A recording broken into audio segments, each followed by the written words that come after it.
ഇന്ന് നമ്മൾ യാത്ര പോകുന്നത് കൊല്ലക്കാരുടെ സ്വർഗം എന്ന് അവർ അവകാശപ്പെടുന്ന തെന്മലയിൽ നിന്നും തെങ്കാശിയിലേക്കുള്ള ഒരു യാത്രയിലാണ്. കൊല്ലം ജില്ലയുടെ കിഴക്ക് ഭാഗത്തായിട്ട് വലിയ മലനിരകൾ കാണാൻ കഴിയും. ആ മലകൾക്ക് 100 മുതൽ ഒരുപക്ഷെ 1000 മീറ്റർ വരെ ഉയരമുണ്ടാകാം. അതിൻ്റെ താഴ്വാരത്തുകൂടി വളഞ്ഞും പുളഞ്ഞും പോകുന്ന ഒരു ദേശീയപാതയിൽ കൂടെയാണ്, കൊല്ലം മധുരൈ ദേശീയപാതയിൽ കൂടെയാണ് നമ്മളെ യാത്ര.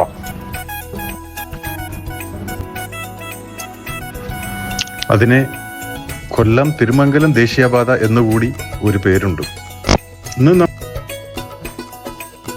തെന്മലയിൽ നിന്നും 13 കണ്ണറ പാലം, കഴുത്തുരുട്ടി, ഇടപ്പാളയം, ആര്യങ്കാവ്, ചെങ്കോട്ട വഴി തെങ്കാശിയിലേക്കാണ്.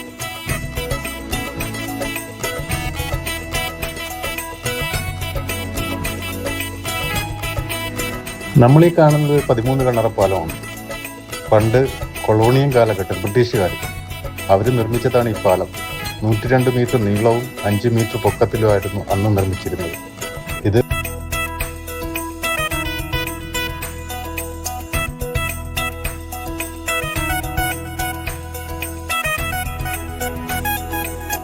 നൂറ് വർഷം വരെ അത് ഒരു ജീർണതയും സംഭവിക്കാതെ മുന്നോട്ട് പോയിരുന്നു. പക്ഷെ ഇപ്പോൾ ഇന്ത്യൻ റെയിൽവേ അത് പുതുക്കിപ്പണിഞ്ഞു. അന്നത്തെ ആ മനോഹരമായ പാലത്തിൻ്റെ പ്രൗഢി ഇന്ന് നഷ്ടപ്പെട്ടു എന്ന് എനിക്ക് മാത്രമാണ് തോന്നുന്നത്, എനിക്കറിയില്ല.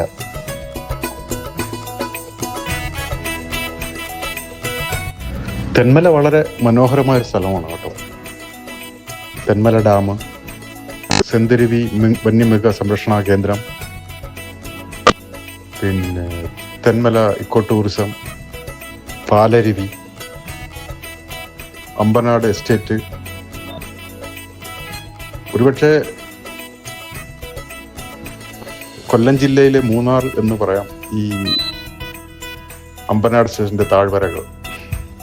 എന്തുകൊണ്ടും വളരെ മനോഹരമാണ് ഈ സ്ഥലം. പിന്നെ കാലാവസ്ഥയിൽ തന്നെ ഞാൻ വരുമ്പോൾ പുനലൂര് നല്ല ചൂടുണ്ടായിരുന്നു. ഇവിടുത്തെ കാറ്റുകൾക്ക് തണുപ്പ് അനുഭവപ്പെടുന്നു എനിക്ക്.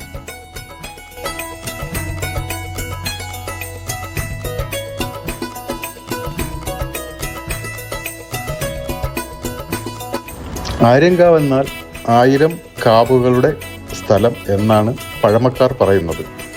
ഇത് ആര്യങ്കാവ് ചുരം, അതായത് കേരളത്തിൽ നിന്ന് തമിഴ്നാട്ടിൽ ഇറങ്ങുന്ന സ്ഥലവും, അതുപോലെ ആര്യങ്കാവ് ധർമ്മശാസ്ത്ര ക്ഷേത്രം, പാലരുവി വെള്ളച്ചാട്ടം, ചെന്തുരണി വന്യജീവി സങ്കേതം, ഇതെല്ലാം ഈ ആര്യങ്കാവ് എന്ന പ്രദേശത്തോട് ചേർന്ന് നിൽക്കുന്ന സ്ഥലങ്ങൾ കൂടിയാണ്.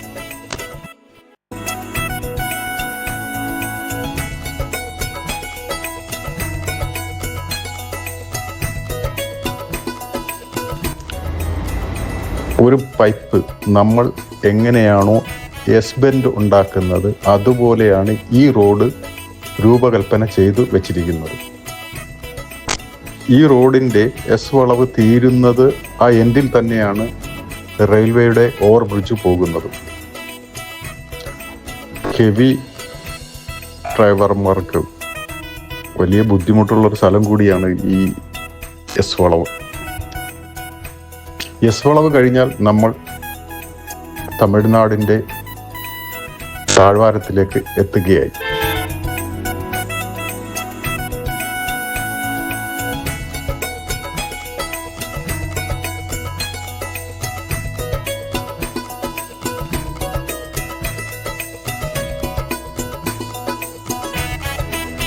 ഇത് ചെങ്കോട്ട, തെങ്കാശി ജില്ലയിലെ ഒരു മുനിസിപ്പാലിറ്റിയാണ് ചെങ്കോട്ട.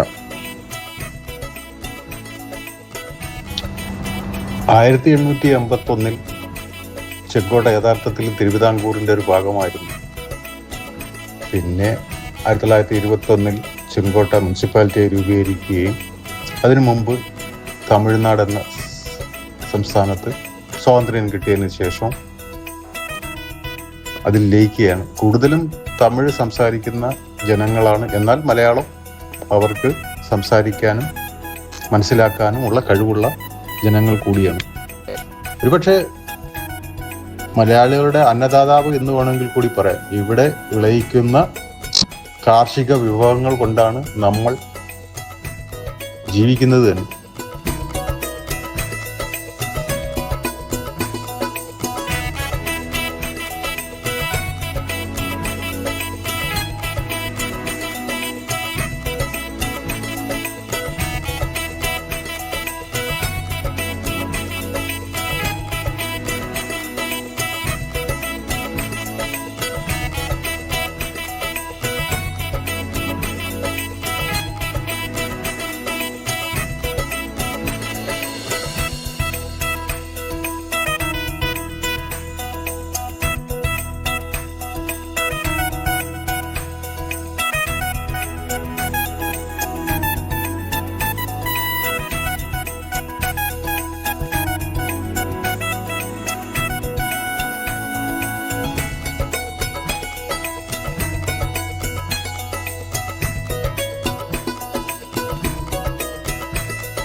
സർവീസുകൾ തെങ്കാശിയിലേക്കുണ്ട്.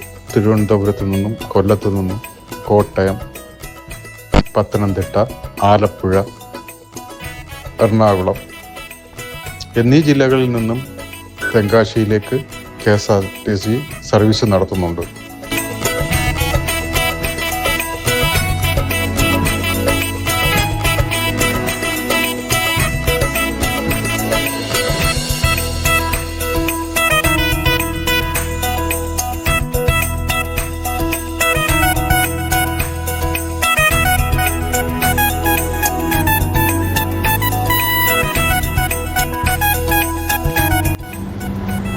പ്രിയ സുഹൃത്തുക്കളുടെ പ്രേക്ഷകരോട് ഒരു പ്രത്യേക അഭ്യർത്ഥന കൂടിയുണ്ട്.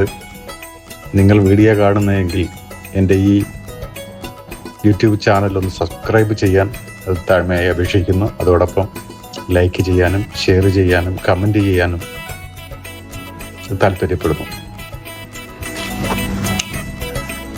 മലയാള സിനിമയിലെ സൂപ്പർ ഹിറ്റ് ഫിലിമായ തെങ്കാശി പട്ടണത്തിലെ ആ പട്ടണമാണ് നമ്മളിപ്പോൾ കാണുന്നത്.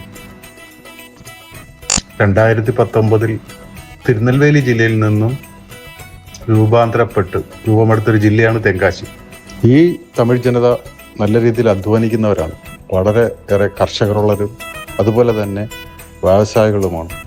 നെല്ലാണ് ഇവിടെ ഏറ്റവും കൂടുതൽ ഉൽപ്പാദിപ്പിക്കപ്പെടുന്നത്. അതുപോലെ മാമ്പഴം വളരെ പ്രസിദ്ധമാണ്. ഗ്രാമങ്ങൾ വളരെ മനോഹരം. തെങ്കാശിയിലെ ഗ്രാമങ്ങളെന്ന് പറഞ്ഞാൽ വളരെ മനോഹരമാണ്. അതുപോലെ ഉറ്റാലം വെള്ളച്ചാട്ടം, ഒരുപാട് നല്ല നല്ല കാണാൻ സൗന്ദര്യമുള്ള സ്ഥലങ്ങളുണ്ട്. അതെല്ലാം കാണണമെന്ന് ആഗ്രഹമുണ്ടെങ്കിൽ നിങ്ങൾക്ക് തെങ്കാശിയിലേക്ക് വരാം. അതോടൊപ്പം ഈ വീഡിയോ കണ്ട് ഇഷ്ടപ്പെട്ട ലൈക്ക് ചെയ്യാൻ മറക്കരുത്. നന്ദി, നമസ്കാരം.